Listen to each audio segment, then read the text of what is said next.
하겠습니다. 창세기 24장 28절에서 33절까지만 보도록 하겠습니다.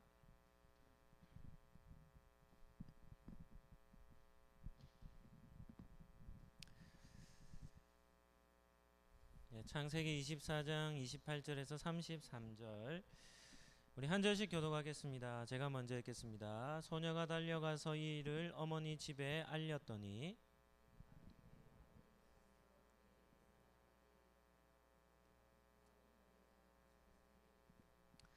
그의 누이의 코걸이와 그의 손의 손목걸이를 보고 또 그의 누이 리브가가 그 사람이 자기에게 이같이 말하였다 함을 듣고 그 사람에게로 나아감이라. 그때 그가 우물가 낙타 곁에 서 있더라.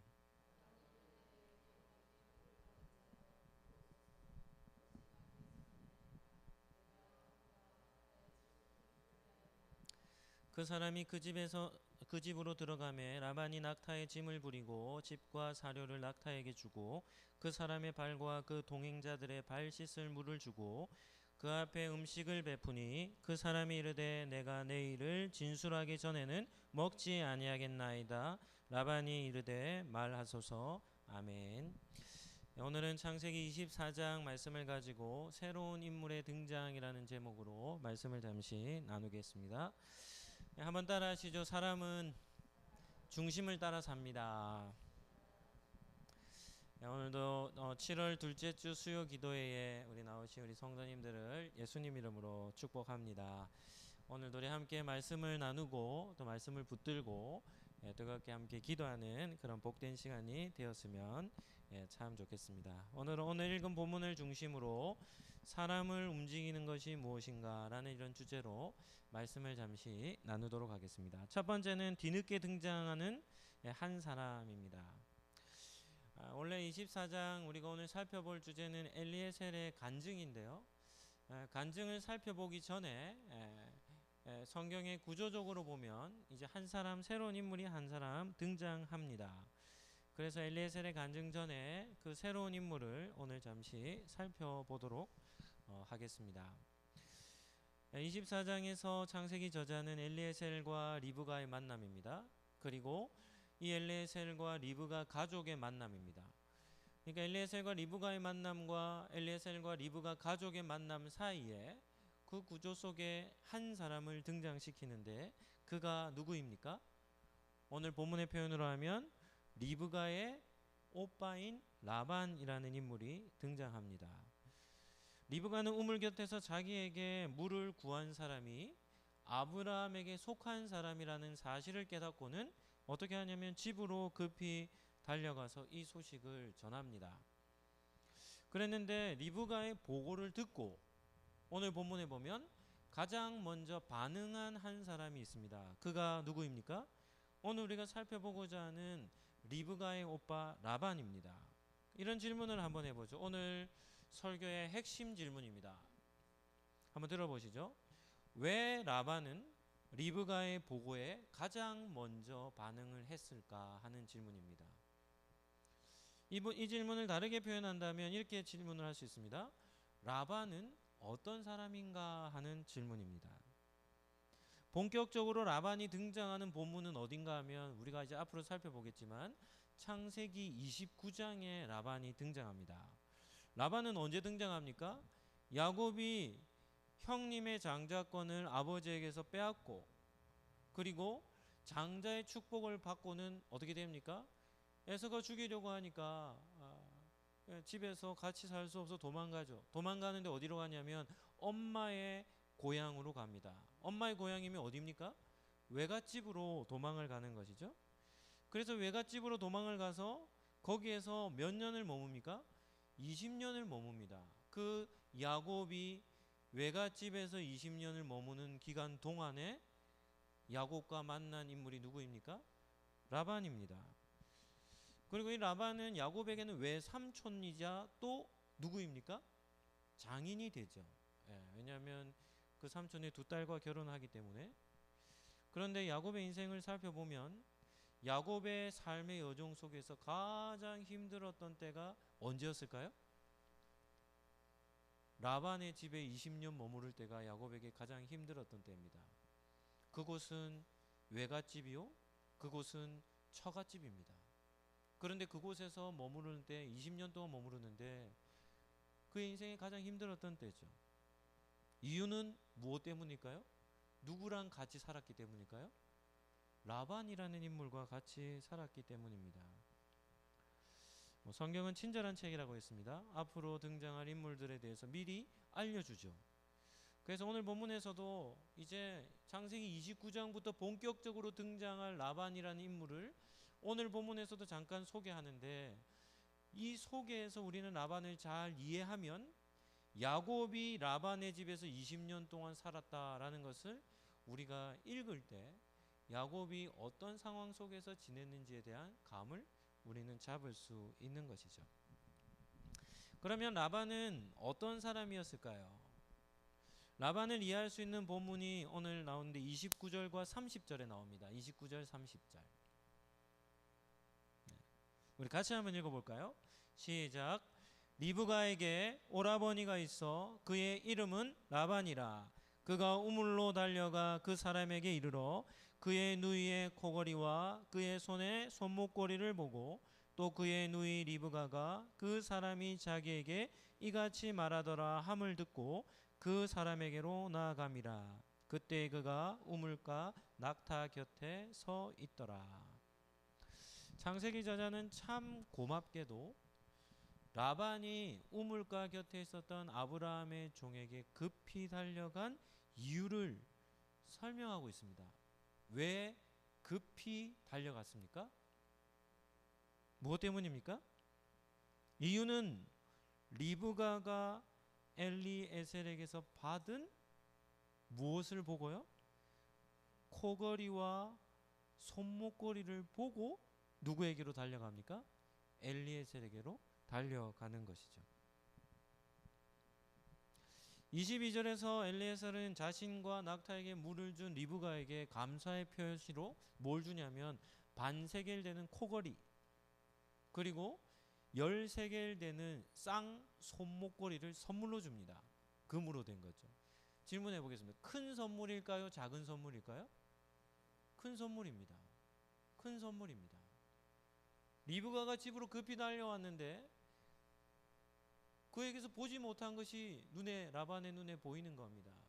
그리고 리브가의 얘기를 들으니까 자기가 물을 요청한 사람에게 물을 주고 낙타에게 물을 주었더니 그 사람이 아브라함에게 속한 사람이요, 그 사람이 감사의 표현으로 금 코걸이와 양쪽에 금 손목걸이를 선물로 주었습니다 라고 보고를 하자, 그 말을 듣고 그 선물을 본 누가요? 라반이 엘리에셀에게로 급히 달려간 것이죠. 이것은 무엇을 뜻하는 것일까요? 지금 라반이라는 어떤 인물인가를 살펴보는 겁니다. 이것은 어떤 의미겠습니까? 라반은 어떤 사람이라는 겁니까? 황금에 금에 뭐한 사람입니까? 눈이 먼 사람이라는 겁니다. 네. 우리 시대로 표현하면 어떤 사람이라는 겁니까? 물질 숭배자라는 것을 뜻합니다. 그는 엘리에셀이 큰아버지 아브라함의 종이었다는 데는 관심을 크게 두지 않고 단지 리브가가 받아온 선물을 보고는 어떻게 하냐면 눈이 멀어서 그 엘리에셀에게로 달려가는 것이죠. 가장 먼저 반응하는 겁니다. 그러니까 이런 행동들은 이런 마음이 있지 않겠습니까? 나도 저 사람을 잘 영접하면 뭐 받을 수 있을까요?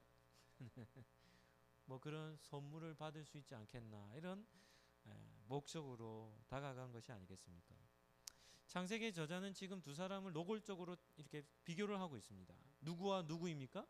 리브가라는 여인과 처녀와 또 누굽니까? 그의 오라버니 라반이라는 인물을 비교하는 것이죠. 이 두 사람을 움직이는 내면의 중심을 어떻게 하는 거냐면 보여주고 있는 겁니다. 리브가라는 여인은 어떤 일에 행동이 빨랐습니까? 자신의 도움이 필요한 사람, 심지어는 낙타와 같은 미물에게까지도 뭐하는 여인이었습니까? 불쌍히 여기고 그것을 돕고자 하는, 그들의 필요를 채우고자 하는 일에 아주 민첩했습니다. 성경은 정확하게 얘기하죠. 물을 뜨러 달려가는 겁니다. 다른 사람들을, 자기의 도움이 필요한 사람들, 그런 대상들을 볼 때 어떻게 하냐면 그들의 필요를 채우고자, 그들을 도와주고자, 그들에게 자비와 긍휼을 베풀고자 어떻게 하냐면 행동이 민첩합니다.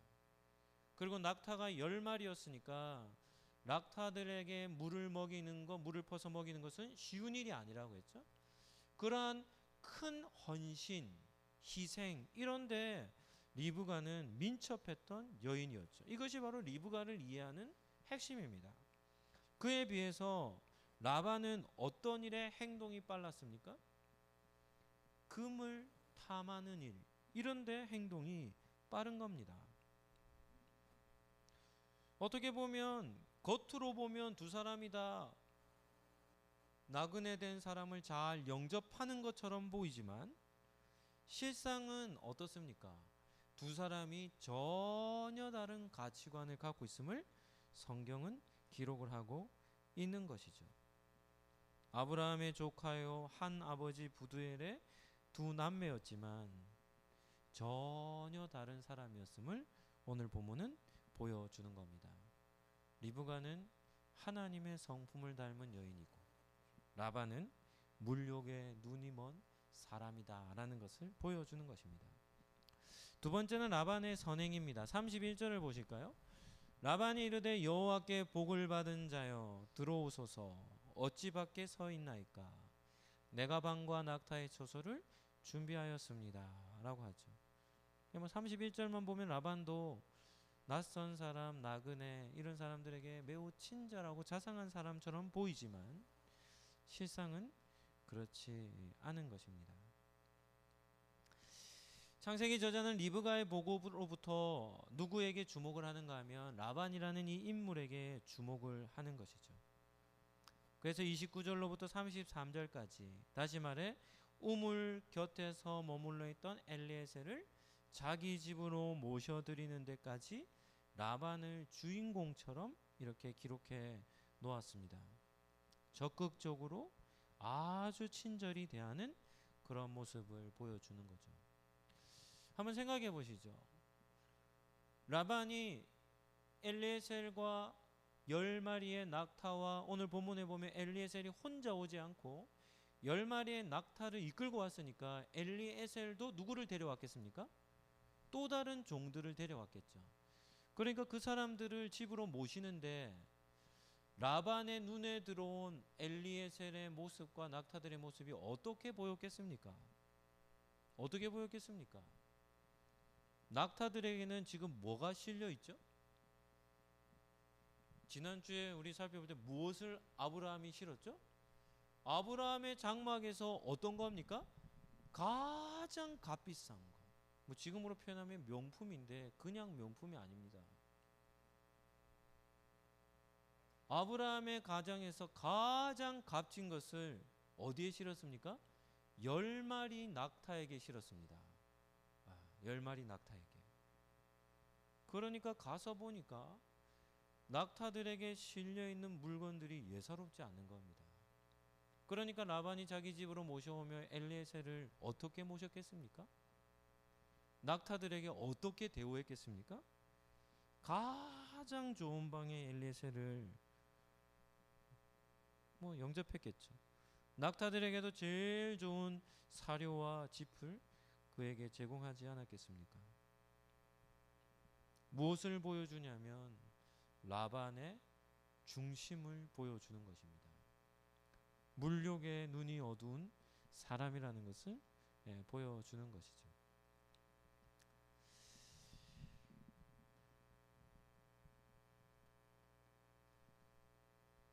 그 다음에 우리 리브가와 라반의 행동, 이 두 사람의 행동을 우리가 계속 비교해 보고 있는데요. 겉으로 본다면 리브가와 라반의 행동은 비슷하게 보이지만 전혀 그렇지 않았다는 것을 말씀을 드렸습니다. 그리고 마지막 세 번째는 라반을 소개하는 위치입니다. 우리는 앞에서 창세기 22장 마지막에 아브라함의 동생 나홀의 가정사를 살펴보았고, 그리고 이 나홀에게는 8명의 아들이 있었는데 8번째 아들인 부두엘에게 집중했고, 부두엘을 소개할 때 부두엘에게는 여러 자녀들이 있었지만 딸인 리브가를 소개했다라고 얘기했죠. 그리고 그 리브가를 소개했는데 왜 소개했냐면 창세기 24장에 리브가가 등장하는데 어떤 여인으로 등장합니까? 그는 아브라함의 조카요, 이삭의 배우자감이요, 아브라함의 며느리가 되기에 충분한 적합한 인물로 리브가가 분명히 소개되죠. 그러나 그에 비해서 라반은 어떻게 소개되냐면 리브가의 오빠라고 소개가 됩니다. 그리고 느지막하게 소개가 되죠. 그리고 또 한 가지는 물질의 눈먼 사람으로 묘사가 되고 있는 겁니다. 성경은 새로운 인물이 등장할 때 그 사람에 대해서 이해할 수 있는 정보들을 분명히 제공합니다. 그리고 그 사람이 등장하는 위치만 보아도 이 사람이 성경에서 하나님의 관점에서 어떤 위치를 차지하는지를 보여주는 것입니다. 먼저 소개하는 사람은 주목해야 할 주인공인데 어느 나라에 주목해야 될 주인공이겠습니까? 하나님의 역사, 하나님의 나라에 주목해야 될 주인공과 같은 인물이요, 그 뒤에 나오는 인물들은 그렇게 비중을 크게 둘 인물이 아님을 우리는 기억해야 합니다. 그러니까 인물이 등장하는 위치만 보더라도 이 사람이 어떤 인물인지를 우리는 볼 수 있는 것입니다. 성경에 보면 두 인물을 대조하며 극명하게 대조하며 두 사람의 차이점을 보여주는 이런 방법, 이 대조법인데요, 대조법으로 성경은 여러 군데 기록을 하고 있습니다. 창세기 24장을 보면 리브가와 라반과 같은 그런 대조법을 성경은 그런 방법들로 기록해 놓은 것이죠. 대조법을 통해서 독자들에게 주는 교훈이 무엇이겠습니까? 이런 거죠. 구체적으로 어떤 삶을 살아야 하는가, 또 반면에는 또 어떤 깨달음을 주겠습니까? 어떻게 살면 안 되는가, 이런 것들을 깨닫게 해주는 겁니다. 리브가와 라반을 비교한 이 대조법은 다른 예를 찾아본다면 가나안 땅 정복할 때 요단강을 딱 건너고 가나안 땅 정복할 때 가장 먼저 정복해야 될 한 성이 있었는데 그 성은 어떤 성이었습니까? 여리고라는 성이었습니다. 여리고는 가나안 땅 정복 전쟁의 첫 번째 성인데 성경에 보면, 구약에 보면 첫 번째 것은 누구의 것입니까? 누구의 것입니까?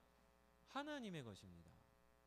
그래서 하나님이 첫 번째 성 여리고는 어떻게 하라냐면 그곳에 있는 것은 아무것도 취하지 말고 어떻게 하냐면 마치 번제를 드리듯이 모든 사람과 그 성을 어떻게 하냐면 불태우라, 이렇게 하나님이 명령하시죠.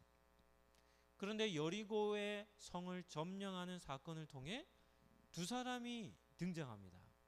누가 등장하냐면 기생 라합이라는 여인이 한 명이 등장하고 또 한 사람은 유다 지파의 아간이라는 인물이 등장합니다.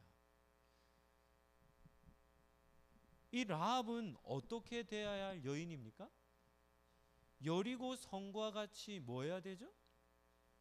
죽어야 할, 하나님 앞에 멸망당해야 할 여인입니다. 그런데 이 여인은 어떻게 되냐면 불바다가 되어 불심판당하여 멸망당하는 성에서 당당하게 그와 더불어 그의 가족들이 구원을 받을 뿐만이 아니라 이스라엘의 12지파의 장자의 지파의 유다 지파로 소속이 됩니다. 놀랍지 않습니까? 멸망당할 여인인데요. 그런데 그에 반해서 아간이라는 사람은 유다 지파 사람입니다. 그런데 유다 지파 사람인데도 불구하고 어떻게 됩니까? 여리고성 백성과 똑같이 하나님 앞에서 멸망을 당합니다. 이 대조법입니다. 대조법. 왜 똑같은 한 사건에서 이 두 사람은 극명한 대조를 이룹니까? 유다 지파에 속했던 아간은 여리고 백성들과 같이 동일하게 하나님 앞에서 멸망을 당하고, 멸망을 당해야 할 라합은 어떻게 되는 겁니까? 유다 지파로 다시금 들어와 구원받은 백성의 반열에 들어오는 겁니다. 무엇 때문이죠? 기생 라합은 어떤 여인입니까? 믿음의 여인입니다. 이스라엘의 여호와 하나님을 믿은 여인입니다. 그에 반해서 아간은 어떤 사람이었습니까? 아간은 물질주의자였습니다. 여리고성을 점령할 때 아주 비싼 명품 외투 하나를 보고는 눈이 멉니다. 그리고 금덩어리 하나를 보고 눈이 멀어요. 하나님은 아무것도 취하지 말라 했는데 하나님의 명령보다 물욕에 사로잡혀 그것을 훔쳤다가 어떻게 되냐면 하나님 앞에 하나님 나라 백성에게서 어떻게 되냐면 끊겨져 나가버리는 겁니다. 이 대조법이죠, 대조법. 신약도 마찬가지입니다. 신약의 초대교회가 세워질 때 로마의 박해 속에 있었죠. 초대교회는 정말 힘들었습니다. 왜냐하면 정치적으로 탄압받고 교회 내부적으로는 어떻게 하냐면 신학적 논쟁으로 하루도 조용할 날이 없고 유대교 속해 있던 사람들이 교회를 지속적으로 박해했고 정치적으로 박해했고 그리고 초대교회는 가난한 사람들이 많아서 교회의 구제사역이 중요했는데 그런 여러 가지 어려움 속에 놓여 있었는데 구브로 출생인 레위 사람 요셉이라는 인물이 교회 형편을 보고 어려운 사람들을 보고는 어떻게 하냐면 자신의 밭을 팔아 그것을 구제 헌금으로 사도들에게 가져와서 그 헌금을 드립니다.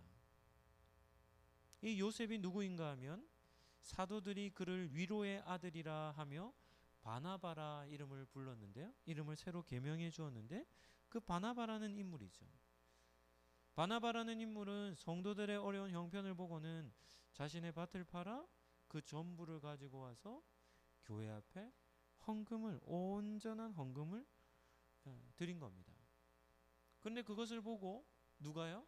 아나니아와 삽비라라는 이 부부가 그렇게 드리니까 사람들에게 칭찬을 많이 받았겠죠. 그랬더니 아나니아와 삽비라도 어떻게 합니까?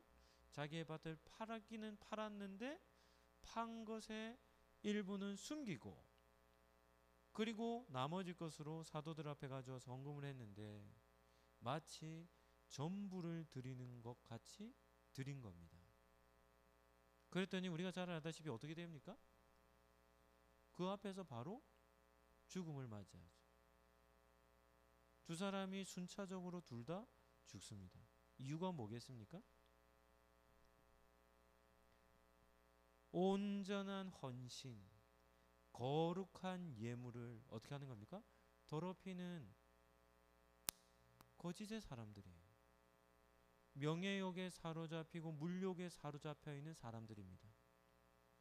그러니까 성경에 보면 이렇게 인물들을 똑같은 사건들을 통해 어떻게 하냐면 인물들을 비교하는 겁니다. 대조하는 겁니다. 대조해서 뭐 하는 겁니까?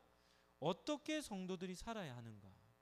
어떻게 살면 되지 않는가? 이런 것들을 명확하게 보여주는 것이죠.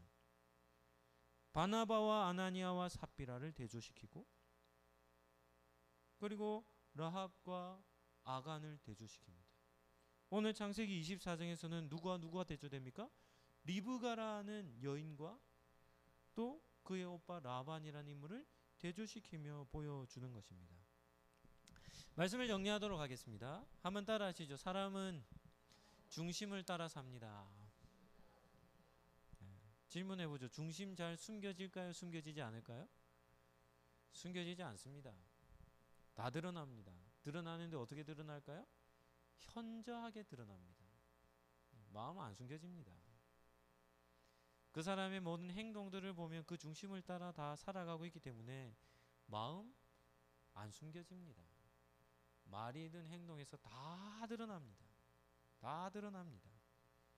따라서 오늘 우리가 24장 말씀을 살피며 라반이라는 인물을 보며 우리는 우리 중심을 잘 점검해야 되겠죠. 우리의 중심을 테스트할 때도 우리도 우리의 행동을 보는데 어떤 행동을 보냐면 우리가 어느 영역에서 우리의 행동이 빨라지는지를 점검하면 됩니다. 리브가는 어디에서 빨라졌다 했습니까? 다른 사람의 필요를 채우는 일에 그런 일, 사랑과 긍휼을 베푸는 일에 리브가는 행동이 아주 빨랐고, 행동이 빠를 뿐만 아니라 헌신도도 매우 높았습니다. 그에 반해서 라반은 어디에 빨랐습니까? 물질을 추구하는 일에 가장 빨랐습니다. 가장 빨랐습니다. 성경도 우리에게 이 물질에 관련된 부분들도 많이 경고를 합니다. 왜냐하면 물욕이 우리의 생각보다 이 물욕이 힘이 강하기 때문입니다.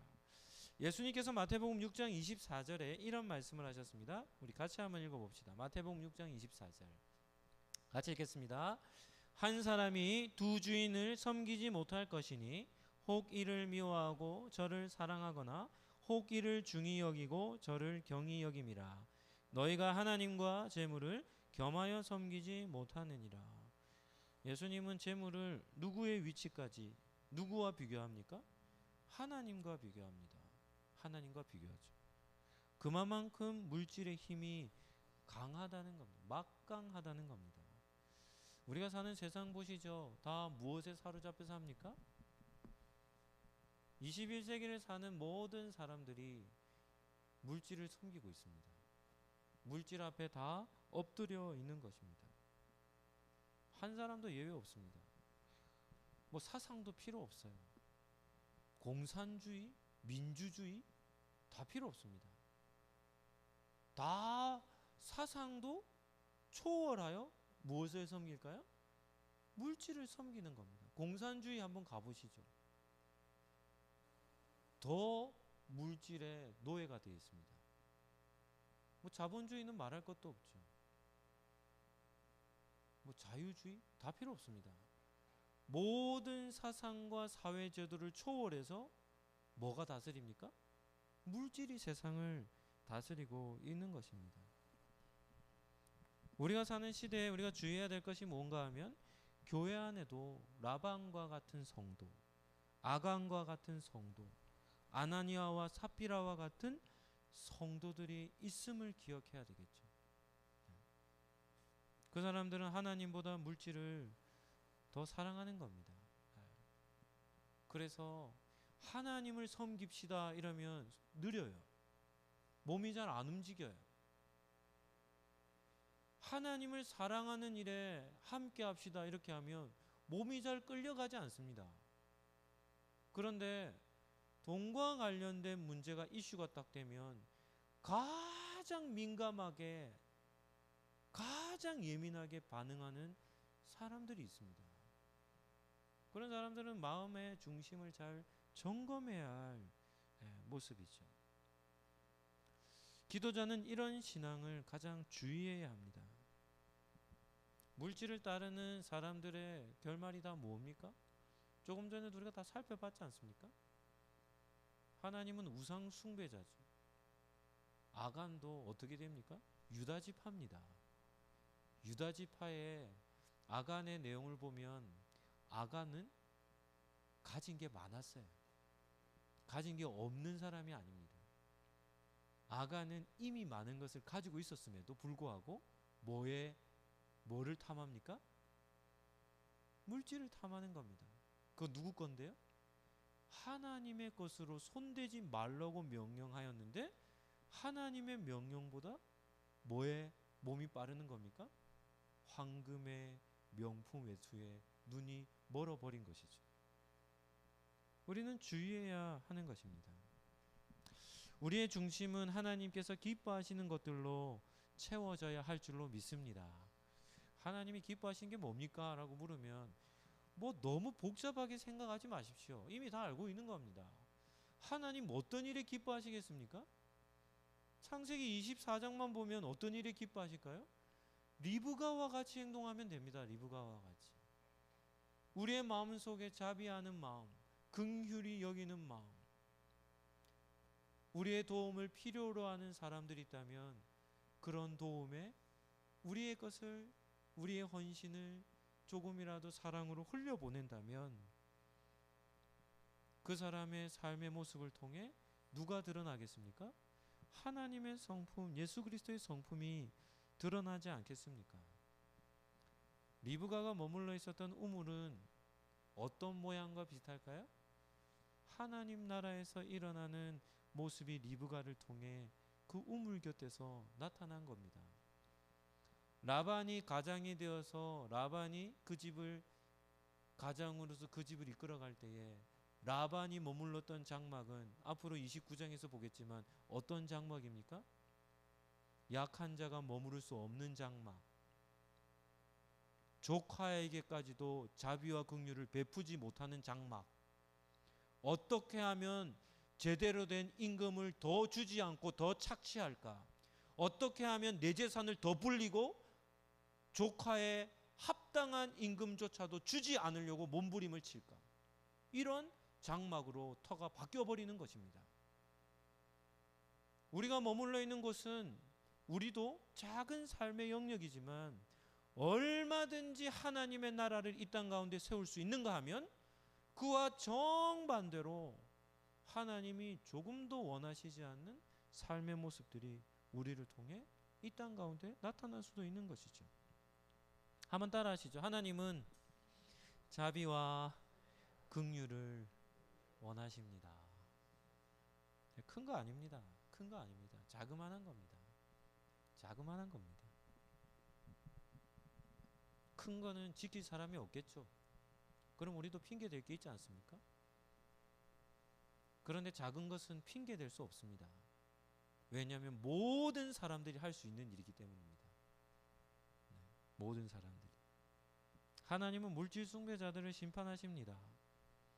이유가 뭔가 하면 물질은 하나님과 함께 섬길 수 없고 물질을 섬긴다는 말은 하나님처럼 물질을 사랑한다는 말이기 때문에 결코 물질주의자들은 하나님은 허용하지 않는 것이죠. 오늘 기도의 자리에 나오신 여러분들은 하나님을 닮은 성품으로 이 땅을 살아가시길 축복합니다. 여러분이 머물러 있는 곳에 리브가에게서 보여졌던 그 자비와 긍휼이 여러분들을 통해 여러분들의 주변의 많은 사람들에게로 흘러가는 그런 복된 삶을 살아가시기를 예수님 이름으로 축복합니다.